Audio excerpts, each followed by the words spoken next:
జోజో టీవీ. సింహం రాజు పైన ఏనుగు ఇంకా చిరుత దాడి.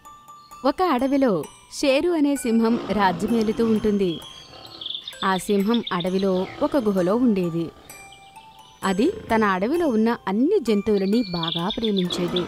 ఇంకా అడవి జంతువులన్నీ దానిని చాలా గౌరవించేవి. ఒకరోజు షేరు నది దగ్గర నుంచి వెళ్తూ ఉండగా అప్పుడే దానికి ఒక ఏనుగు భయంకరమైన అరుపు వినబడుతుంది. అరే, ఏనుగు శబ్దం ఎక్కడి నుంచి వస్తుంది? అనిపిస్తుంది ఏనుగు ప్రమాదంలో ఉందేమోని. పద వెళ్ళి చూస్తాను. షేరు ఆ శబ్దం వైపు వెళ్తూ ఉంటుంది. షేరు అది చూసి ఆశ్చర్యపోతుంది.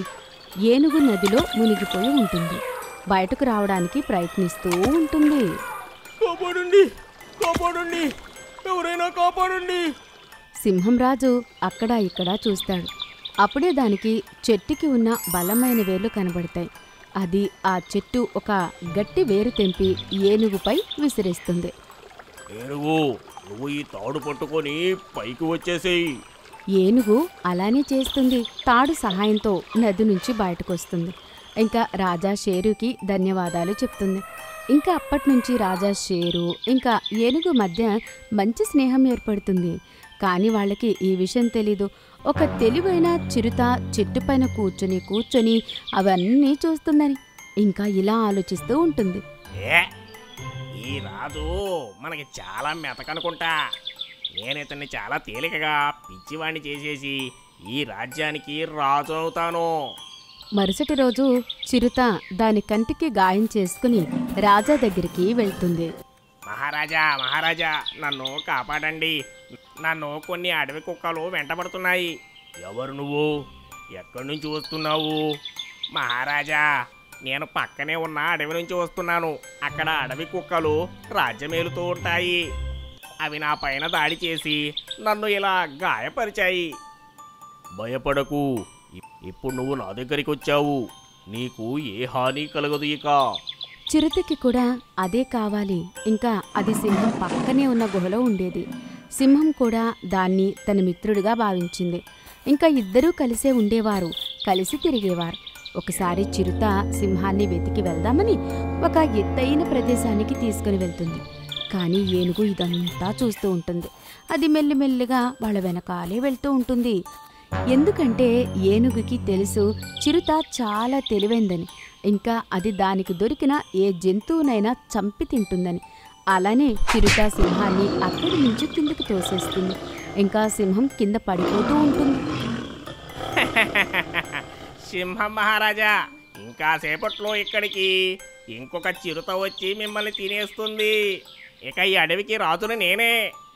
చిరుత, నేను నీ ప్రాణాలు కాపాడాను. దానికి ఫలితంగా ఇచ్చావా? చిరుత నవ్వుతూ అక్కడి నుంచి వెళ్ళిపోతుంది. చిరుత వెళ్ళగానే ఏనుగు అక్కడికి వస్తుంది. ఇంకా అది దాని తొండంతో సింహాన్ని బయటకు రావడానికి సహాయం చేస్తుంది. ధన్యవాదాలు మిత్రమా. ఇద్దరూ కలిసి గుహ దగ్గరికి వస్తారు. ఇంకా చిరుత అక్కడ అందరికీ సింహం చనిపోయిందని చెప్తూ ఉంటుంది. ఇంకా అంటుంది, ఇవాల్టి నుంచి అదే రాజ్యాన్ని పాలిస్తాను అని. ఇవాల్టి నుంచి అడవికి నేనే రాజుని. ఏనుగు ఇంకా సింహంని చూసి చిరుత అక్కడి నుంచి పారిపోవాలని అనుకుంటుంది. కానీ ఏనుగు సింహం కలిసి దాన్ని పట్టుకుంటారు. ఇంకా చంపేస్తారు. ఇంకా మళ్ళీ అడవిలో హాయిగా ఉండడం మొదలుపెట్టారు. ఒకరోజు నక్క ఇంకా కుక్క గొడవ పడుతూ అందరినీ ఇబ్బంది పెడుతూ ఉంటాయి. వాళ్ళిద్దరి గొడవ ఎంత పెద్దగా అవుతుంది అంటే వాళ్ళని రాజాసింహం దగ్గరికి తీసుకుని వెళ్లాల్సి వస్తుంది. రాజాసింహానికి చాలా కోపం వస్తుంది. కుక్క ఇంకా నక్కని ఇలా అడుగుతాడు. ఏమేమిటి? మీరిద్దరూ ఎందుకంతగా గొడవ పడుతున్నారు? ఏమైనది నక్క? నక్క రాజుతో, మహారాజా, నేనేం చెప్పాలి? ఈ కుక్క ఉంది కదా, అది ప్రతిరోజు నా మామిడి పండ్లని తినేస్తుంది. నేను అన్ని చోట్ల తిరిగి మంచి మంచి మామిడి పళ్ళు తీసుకొని వస్తున్నాను. నా పండ్లు మొత్తం అది తినేస్తుంది. అలాంటి దొంగతనం నేనేం చేయలేదని అంటుంది. దాని మామిడి పళ్ళనే నేనే దొంగిలించానని అంటుంది. అయ్యో లేదు మహారాజా, అది అబద్ధం చెప్తుంది. నేనేం దాని పళ్ళు తినలేదు. ఇంకా అదే నేను దాచిపెట్టుకున్న మామిడి పండ్లను దొంగిలించి తినేస్తుంది. ఒక్కటి కూడా వదిలిపెట్టలేదు. నేను దీన్ని పట్టుకున్నాను, అందుకే అది నాతో గొడవ పడుతుంది. మామిడి పళ్ళు తెచ్చుకోవడానికి నేను చాలా కష్టపడాల్సి వచ్చింది.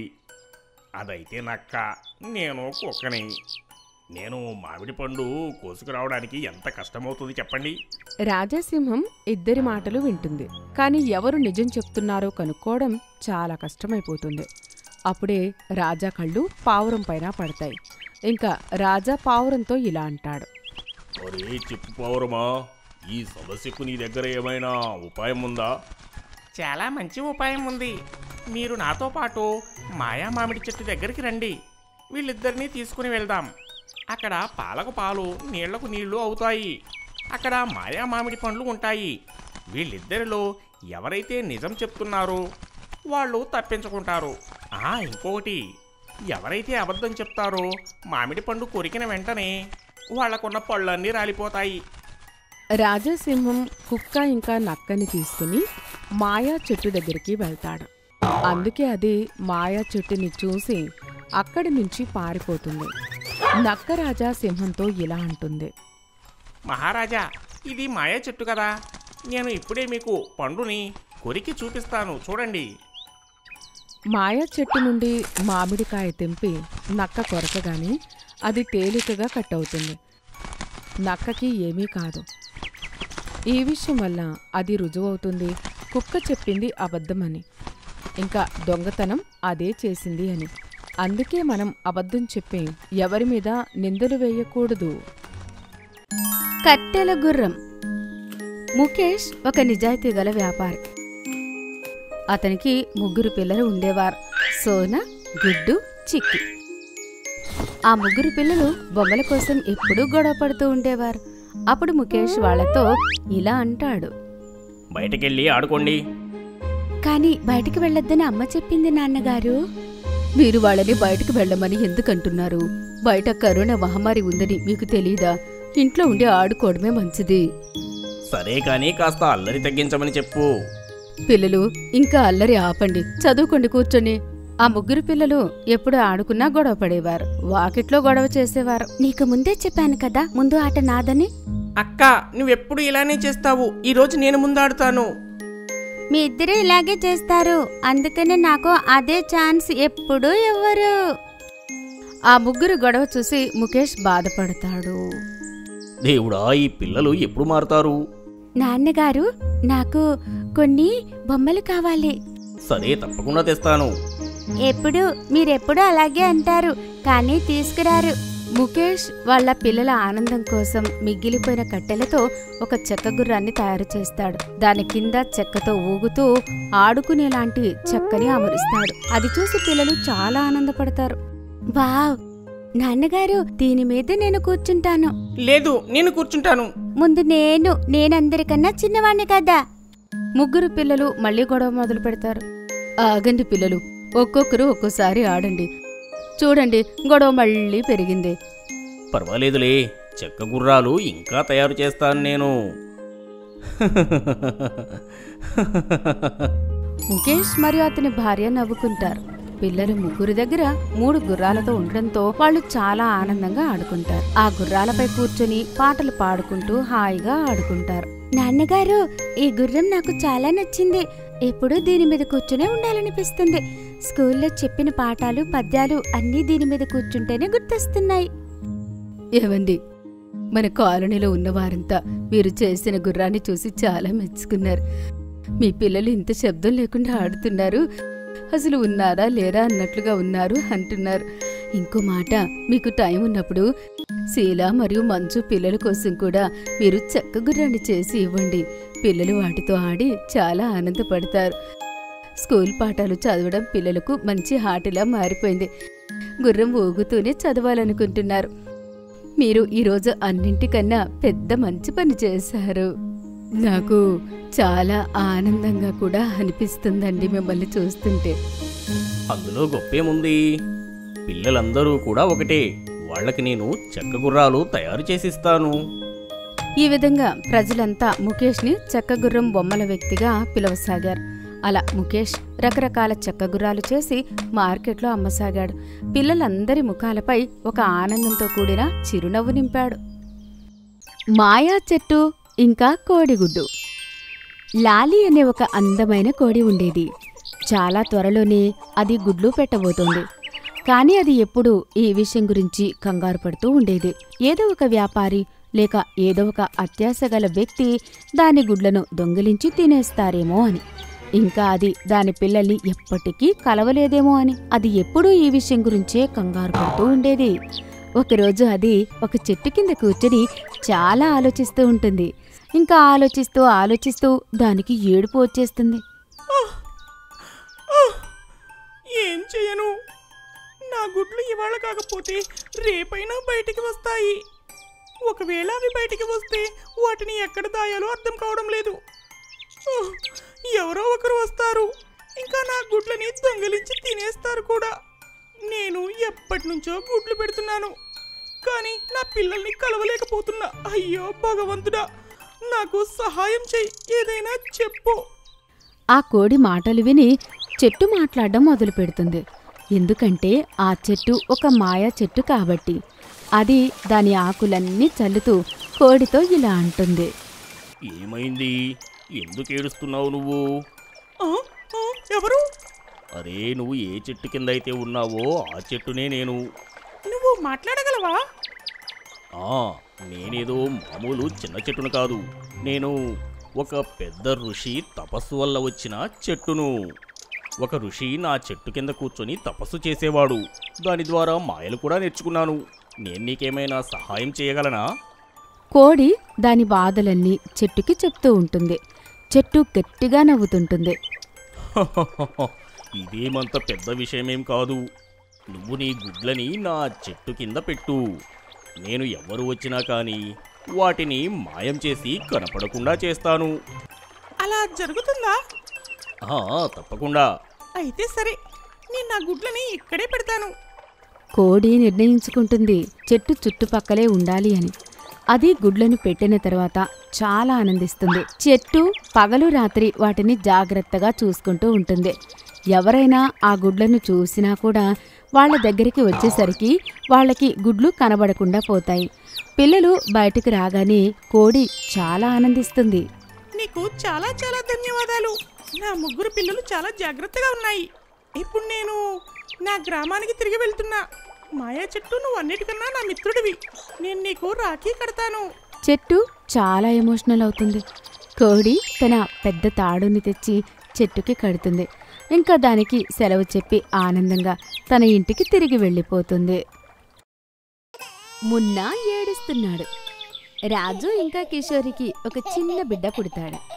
వాళ్ళు అతని పేరు కృష్ణ అని పెడతారు. కృష్ణ చాలా అందంగా ఉండేవాడు. గ్రామంలో ఉన్న పిల్లలందరూ అతన్ని చూడ్డానికి వచ్చేవారు. అతన్ని కలవడానికి వచ్చేవారు. ఇంకా అతనితో ఆడుకోవడానికి వచ్చేవారు. ఒకరోజు పక్కింటి పిన్ని రత్న ఆ చిన్నారి కృష్ణ కోసం ఒక సాక్సులు తీసుకుని వస్తుంది.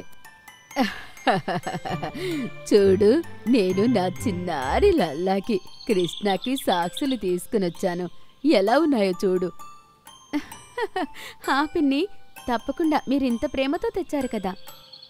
కిషోరి చాలా ప్రేమగా ఆ సాక్స్ని కృష్ణకి వేస్తుంది. పిన్ని కూడా చాలా ఆనందపడుతుంది. అరే పిన్ని, మీరు చాలా అందమైన సాక్సులు తెచ్చారు. కూర్చోండి, మీకోసం టీ తీసుకుని వస్తాను. కిషోరి ఆ పిన్నికి టీ ఇస్తుంది. ఇంకా కాసేపటి తర్వాత పిన్ని మళ్ళీ తిరిగి వాళ్ళ ఇంటికి వెళ్ళిపోతుంది. సాయంత్రం రాజు ఇంటికి తిరిగి వచ్చిన తర్వాత లల్లాని చూసి చాలా ప్రేమగా ఎత్తుకుంటాడు. ఇంకా అతని భార్యకి ఒక సంచి ఇస్తూ ఇలా అంటాడు. ఒరే కిషోరి, ఇక్కడ చూడు, నేను లల్లా కోసం చాలా బట్టలు ఇంకా సాక్సులు కూడా తీసుకొని వచ్చాను. చలికాలం వస్తుంది కదా. అరే, మీరు కూడా తెచ్చారా? అలా చూడండి, పక్కింటి పిన్ని తీసుకొచ్చింది. ఈరోజు లల్లా వేసుకున్నవి బాగున్నాయి కదా. ఒరేవా, ఇవి చాలా అందంగా ఉన్నాయి వీడికి. ఇక నుంచి వీడు నాన్న తెచ్చిన సాక్సులు మాత్రమే వేసుకుంటాడు, సరేనా? తీ సంచిలో ఉన్నవి బయటకు తీ. ఆ తర్వాత రాజు తెచ్చిన సాక్సులని కృష్ణకి వేస్తారు. ఇంకా కృష్ణ పడుకుంటాడు. తర్వాత ఇద్దరు భార్యాభర్తలు హాయిగా కూర్చొని భోజనం చేస్తూ ఉంటారు. అప్పుడే చిన్నారి కృష్ణ గట్టిగా ఏడుస్తుంటాడు. అరే, వాడేంటండి అంతలా ఏడుస్తున్నాడు?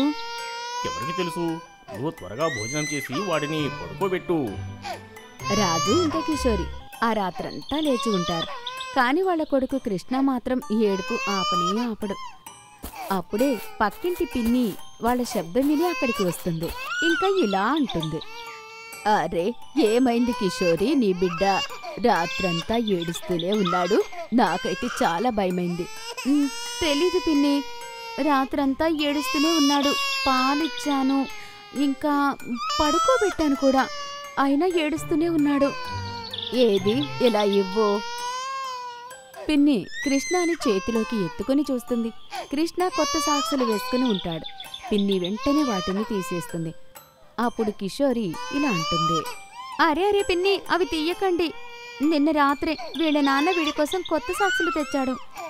అరే ఏం పర్వాలేదు, ఇక్కడ చూడు, ఈ మధ్య బజార్లో అమ్మే సాక్సుల్లో ఎన్నో కెమికల్స్ ఉంటాయి. లల్లా చేతులు కాళ్ళు చూడు ఎర్రగా అయిపోయాయి. అయ్యో రామా, నిజమే పిన్ని, అందుకే రాత్రంతా ఏడ్చాడా? హా, ఇప్పుడు కాస్త నూనె రాయి, పాపం వీడు అదే చెప్పాలనుకుంటున్నాడు, ఎంత బాధగా ఉందో ఏమో. రాజు అతను చేసిన తప్పు తెలుసుకుంటాడు. పిన్ని వెళ్తూ ఇలా అంటుంది, అందుకే అంటారు పెద్దవాళ్ళు ముసలివాళ్లు తయారు చేసిన మెత్తని బట్టలే పిల్లలకి వెయ్యాలి అని. వాటితో పిల్లలకి ఎలాంటి ఇబ్బంది కలగదు.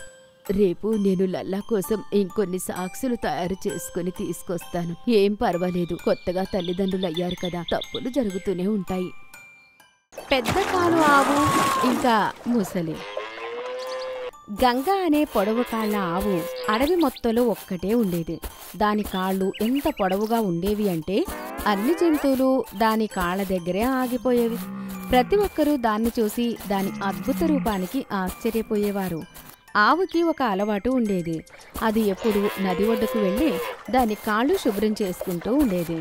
ఎందుకంటే దానికి కాళ్ళకి ఎప్పుడూ మట్టి అంటుకునేది. ఇంకా ప్రతి ఒక్కరూ దాని కాళ్లను ముట్టుకుని చూసేవారు.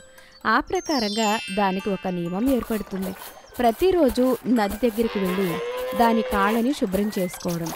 ఒకరోజు అది దానికి ఆల్రెడీ శుభ్రం చేసుకుంటూ ఉండగా ఒక భయంకరమైన ముసలి కళ్ళు దానిపైన పడతాయి. ఇక్కడ ఇన్ని సంవత్సరాలుగా నేను సరిగ్గా భోజనం కూడా చేయలేదు. ఈ ఆవును చూస్తుంటే ఈరోజే తినేయాలనిపిస్తుంది. దీన్ని నా వేటగా మలుచుకోవాల్సిందే. ఇది రోజు ఇక్కడికి వస్తూనే ఉంది. నాకనిపిస్తుంది ఇది ఖచ్చితంగా నాకు ఈరోజు భోజనం అవుతుందని. ఆ ముసలి చాలా భయంకరమైంది. అది ఆవు పైన దాడి చేయగానే ఆవు ఒక కాలు దాని నోట్లో ఇరుక్కుపోతుంది. కాలు ఇరుక్కున్న కారణంగా దాని కాలికి రక్తం కారుతూ ఉంటుంది. ఆవు ఎంత గట్టిగా అరుస్తుందంటే ఇంకా అరుస్తూనే ఉంటుంది. అది ఎలాగోలా దారిని కాపాడుకుని నీళ్ల నుండి బయటకు వస్తుంది. కానీ దాని కాలు పూర్తిగా గాయమవుతుంది. ఆ ఆవుకి ఎన్ని తెలివితేటలెక్కడివి? ఇది నా దగ్గర నుంచి తన కాలిని ఎలా తప్పించుకుని ఇలా వెళ్ళిపోయింది ఏంటి? ఇప్పుడు ఇది నా నుండి తప్పించుకుంది, కానీ రేపు వదిలిపెట్టను. నేను ఖచ్చితంగా తినే తీరతాను. పాపకి అర్థమైపోతుంది ఆ భయంకరమైన ముసలి ఎలా అయినా దాన్ని తినాలని నిర్ణయించుకుంది అని. నాకు అర్థమైంది. ఇక్కడ ప్రతిరోజు నేను కాళ్ళు కడుక్కునేటప్పుడు ఇది నన్ను చంపాలని చూస్తుంది. నన్ను భోజనంగా మార్చుకోవాలనుకుంటుంది. అడవి మొత్తంలో ఒకటే నది ఉంది. నేనింకా ఎక్కడికి వెళ్ళగలను? దీనికోసం ఏదో ఒక ఉపాయాన్ని ఆలోచించి తీరాల్సిందే. ఆవు చాలా తెలివైంది. అది కావాలని దాని కాళ్ళకి కొన్ని గాజు ముక్కలు గుచ్చుకుని మరుసటి రోజు నది దగ్గరికి వెళ్తుంది. అది రావడం చూసి ముసలి ఇలా ఆలోచిస్తూ ఉంటుంది. దీని ధైర్యం ఇవాళ చూడు, ఇవాళ మళ్ళీ వచ్చింది. ఆ ముసలి ఆవుని తినడానికి దాని కాలుని నోట్లో పెట్టుకోగానే ఆ కోశాటి గాజు ముక్క దాని నోట్లోకి వెళ్ళి దాని నోరంతా గాయమయ్యేలాగా చేస్తుంది. ఆవు వెంటనే నీటిలో నుంచి బయటికి వస్తుంది. నిన్న నువ్వు నన్ను గాయపరిచావు, ఇవాళ నేను నిన్ను గాయపరిచాను. నువ్వు మంచి ఆలోచించే ఈ అడవిలో ఉండు. మనమే ఒకరికొకరం చంపుకుంటే ఎలా బ్రతుకుతామో? ఇది అడవి నియమంలో లేదు కదా. ఎవరైనా నీళ్లలోకి దిగినా, నీళ్లలోని వాళ్ళ కాళ్ళని శుభ్రం చేసుకోవడానికి వచ్చినా నీళ్లలో ఉండే జీవాలు వాటిని చంపాలి అని లేదు కదా. ఇవాళ నేను నిన్ను వదిలిపెట్టాను. ఇంకొకసారి ఇలా చేస్తే నా తెలివితేటలతో నేను చంపేస్తాను. నేనెక్కడికి రోజు వస్తాను. జాగ్రత్తగా ఉండు. ముసలి అది చేసిన తప్పు తెలుసుకుంటుంది. ఇంకా ఆవుని వదిలేస్తుంది. మరుసటి రోజు మళ్ళీ ఆవు నది దగ్గరికి వచ్చి దాని కాళ్లను శుభ్రం చేసుకునేది. కాని ముసలి మాత్రం దానిపైన దాడి చెయ్యాలి అని ఆలోచించేది కూడా కాదు. అడవిలో ఒక పెద్ద నది ఉండేది. అందులో చాలా ముసళ్ళు ఉండేవి. ఇంకా అక్కడే చుట్టుపక్కల బాగా చెట్లు ఉన్న కారణంగా చాలా కోతులు కూడా అక్కడే ఉండేవి. అందులో ఒక కోతి, దాని పేరు పీకు. అది అన్ని ముసళ్లతో స్నేహం చేసి వాళ్లతో స్నేహం పెంచుకుంటూ ఉండేది. పీకుకి తెలుసు అసలు నదిలో ఎన్ని మొసళ్ళు ఉన్నాయి అని. ఒకరోజు పీకు చెట్టు మీద కూర్చొని హాయిగా అరటిపండు తింటూ ఉండగా దానికి అప్పుడే 3 రంగుల మొసళ్ళు కనిపిస్తాయి. ఒకటి నలుపు రంగులో, ఒకటి తెలుపు రంగులో, ఇంకొకటి గులాబీ రంగులో ఉంది. ఆ 3 రంగుల ముసలిని చూసి పీకు ఆశ్చర్యపోతుంది. అలా తింటూ ఉండగా సగం అరటిపండు దాని చేతిలో నుంచి కింద పడిపోతుంది. అప్పుడు అది గట్టిగా అరుస్తుంది. అరే ఇదేంటి? ఎప్పటి వరకు నేను ఇలాంటిది ఎప్పుడూ చూడలేదు. నా కళను ఎవరైనా మోసం చేస్తున్నారా? ఇలా 3 రంగుల మొసళ్ళున్నాయి. నలుపు, తెలుపు, ఇంకా గులాబీ రంగు. నేను త్వరగా వెళ్ళి నా స్నేహితులకి ఈ విషయాన్ని తెలియజేయాలి.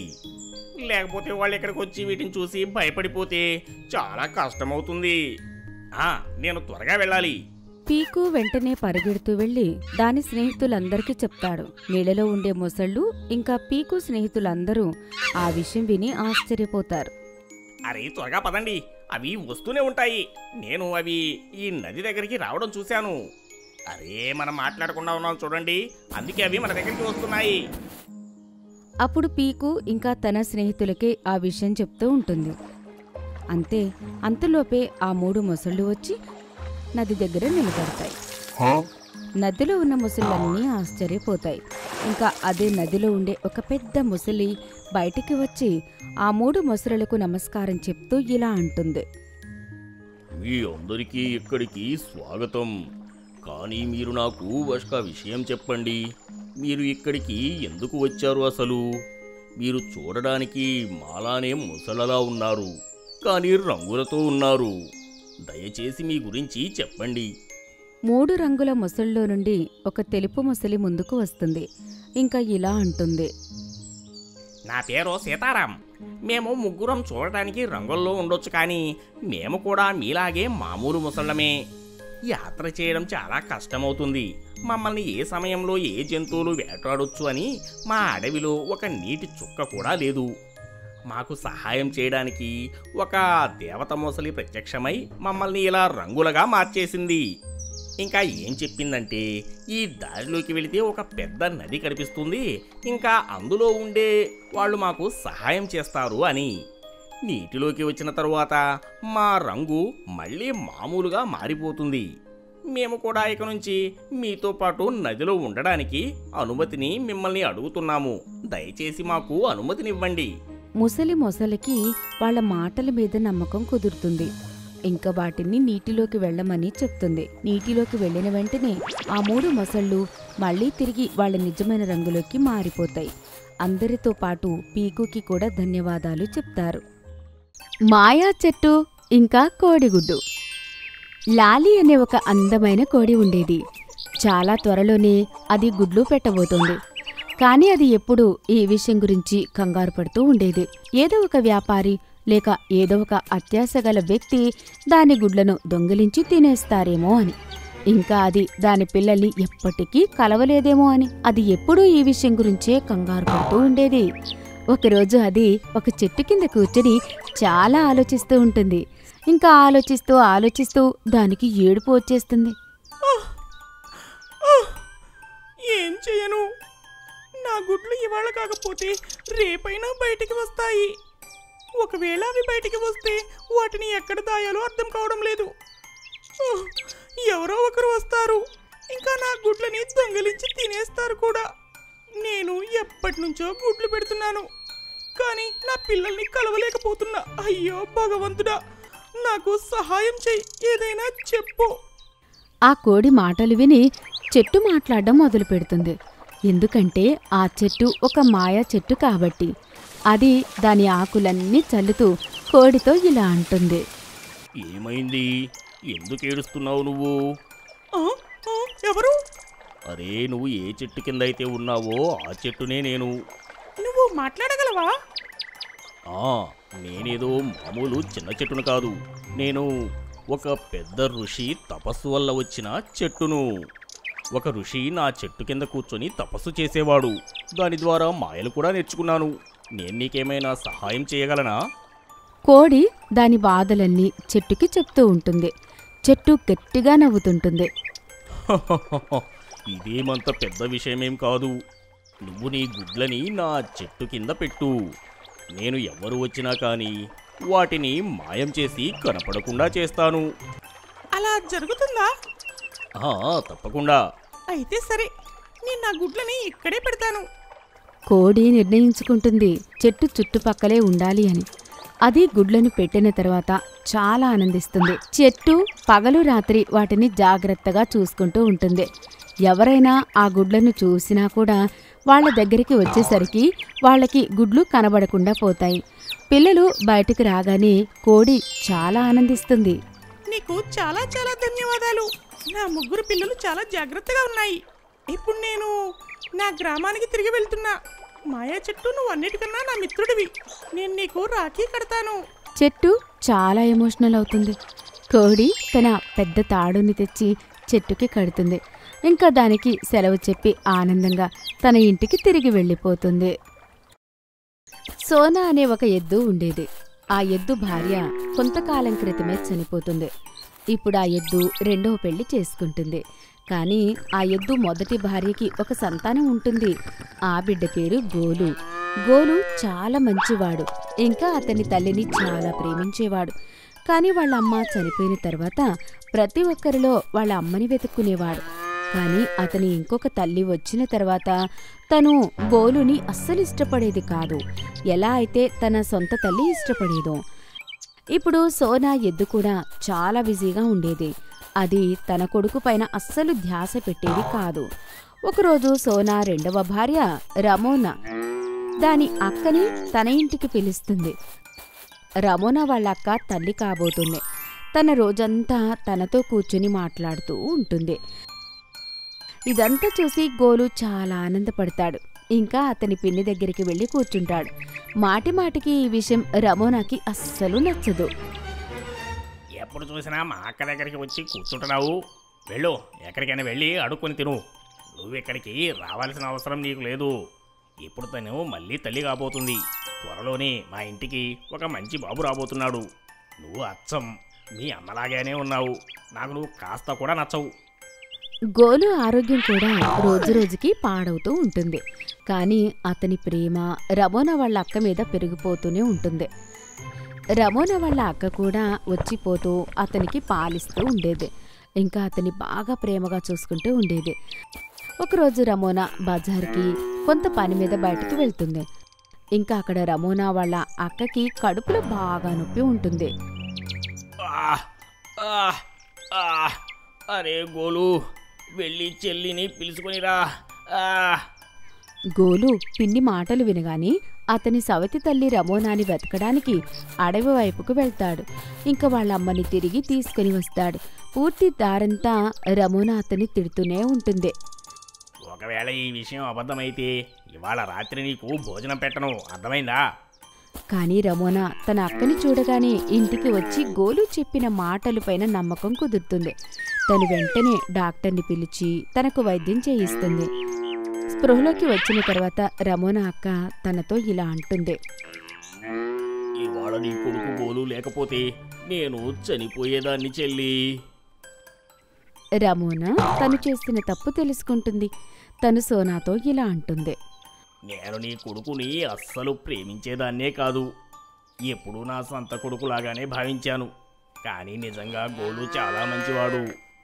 మనం కలిసి వీడిని ప్రేమగా చూసుకోవాలి. వాళ్ళ అమ్మ ఉంటే ఎలా చూసుకునేదో అలా.